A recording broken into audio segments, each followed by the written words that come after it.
ዋሉን ይስጠን። አይነ ጥላ 14 ስቃዮችን በባህሪያችን ውስጥ ያስቀምጣል። አንደኛ ክብርህን ይጥላል፣ ክብርህን መጣል። መንፈሳዊ ክብርህን ከህይወት ውስጥ ሳታገኘው በምትቀርበት ጊዜ ከውጪ ክብርህን ስትፈልግ በብዙ መንገድ ትማስናለህ። ለምን አልተከበርኩም ብለህም ትሰቃያለህ። ክብርህን በራስ ስጋዊ ፍላጎት ስትሻ አምባገነን፣ ክፉ፣ መሰሪ፣ ተንኮለኛና ጀብደኛ እንዲሁም ደግሞ ሚስጥራዊ ሴረኛ ሰው ለመሆን ህይወትህን ጠላት ያዘጋጀዋል። ምክንያቱም መንፈሳዊ ክብርህ ከውስጥ ሲጠፋ ዝቅ ማለትን አልለመድክም፣ ቃልን መስማት አላዘወተርክም፣ የአባቶች መንፈሳዊ ጉዞና ረድኤት ለማወቅ ዝግጁ አይደለህም። ያን እንደ እውቀት ነው የምታየው እንጂ በውስጥ ህይወት ውስጥ በመታዘዝ መንፈስ ለመመራት አቅም የለህም። ስለዚህ መጀመሪያ ክብርህን ይጥላል። ያ ክብርህ መንፈሳዊ ክብር ነው። መንፈሳዊ ክብር ደግሞ በጸሎት በአምልኮት የሚያድግና እግዚአብሔርን ቃል በመስማት ሁል ጊዜ ህይወትን የሚያድስ መንፈሳዊ ጸጋ ነው። መንፈሳዊ ሁለተኛው አይነ ጥላ ከሚያጠፋብህና ከሚያበላሽብህ አንዱ የህይወት ሞገስህን ያጠፋል። የህይወት ሞገስ እግዚአብሔር አምላክ ለሰው ልጆች የሚሰጥ የውጨኛው የሰውነት ክፍል ብርሃን ነው። ያ የሰውነት ክፍል ብርሃን በዚህ በአካል ላይ የሚታይ የህይወት ድባብ ነው። ያ ደግሞ በጠላት ላይ ትልቅ ድል የሚሰጥ የመንፈስ ቅዱስ ጥበቃን የሚያረጋግጥ ወደ ተስፋ የሚወስደው መንገድ የሚያሳይ በቃሎችህ ውስጥ መንፈሳዊ ውበትን የሚያሳድር የመደመጥን የመፈቀርን እና የመተሳሰብን የውስጥ የህሊና ሞራል የሚያበዛ የሚያደርገው ይሄ ሞገስ ነው። ሞገስ የሚለው ሶስተኛው የእምነት ጸጋህን ያርቃል።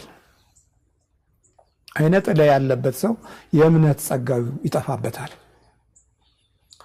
በዚህ ዘመን ውስጥ ታዲያ ለዘመናት ከ100 ከ200 ዓመት በፊት ይሄ የጠንቆላ መናፍስት ውስጥ ገብተን የኮከብ ቆጠራ ውስጥ አጋቢዎችና ተጋቢዎች አብዝተን በነበርበት ጊዜ ለክፉ ጣዖት መንፈስ የምንገብረው ነገር ሁሉ አብሮ ተያይዞ የተፈጥሮ ህጋችንን የሥላሴ ፍጡር መሆናችንን ሁሉ በመዘንጋት ከአራዊቶች ጋር የተመደበ የኮከብ ቆጠራ ሐሳብ ተከትለን በምንራመድበት ጊዜ አብሮ የሚወለደው ጠላት ይሄ ክፉ መንፈስ የህይወታችን የጉስቁልና አባዝ ይሆናል።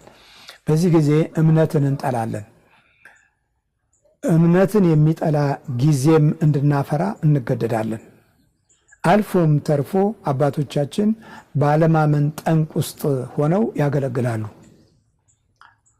አካላቸው በአገልግሎት ልብስ ተሸፍኖ ግን የውስጥ የህይወት ችግራቸው ግን በትውልድ ላይ ተጽዕኖ የሚያሳድር ክፉ ጠላት የመናፍስቶች አባዜ ያደረበትና የጋለበበት የጋሸበበት ይሆንና በቋንቋችንና በንግግራችን መካከል የመሻታችን ውርጅብኝ ክፉ ጥፋቶችን አጉልቶ ያመጣል።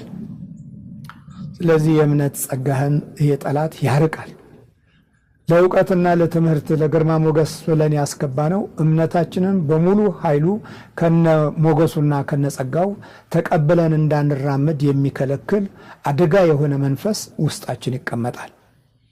ለምንድን ነው ውስጣችን የሚቀመጠው? ጤናችንን ሳይነካ መጀመሪያ የእምነት መንገዳችንን ያጨልምብናል።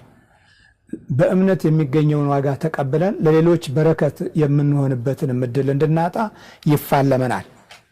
ይሄ ጠላት ትልቁ ጉዞው በእምነት የሚገኘውን ጸጋ እንዳንታደል የሚያደርግ የሐሳር መንፈስ ነው። ወደን ያስገባነው ቤተሰቦቻችን ወደው ያስገቡት አንድ ጋር ይያያዝና ውስጣችን የመናፍስቶች ማዕበልን ይፈጥራል። በዚህ ጊዜ እንጨነቃለን፣ ግራ እንጋባለን፣ እንቃዣለን።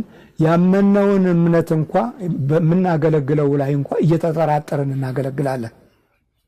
ስለዚህ ሐሳባችን መንፈሳዊ ብሩህነት የጎደለው እጅግ የተወዛገበ የህይወት መንገድን ያልተከተለ የተጣመመ ይሆንና ታሪኮቻችን ውስጥ ጉድለቶች አይለው አባቶቻችን በሰሩት ታሪክ ላይ መቅሰፍት እንሆናለን።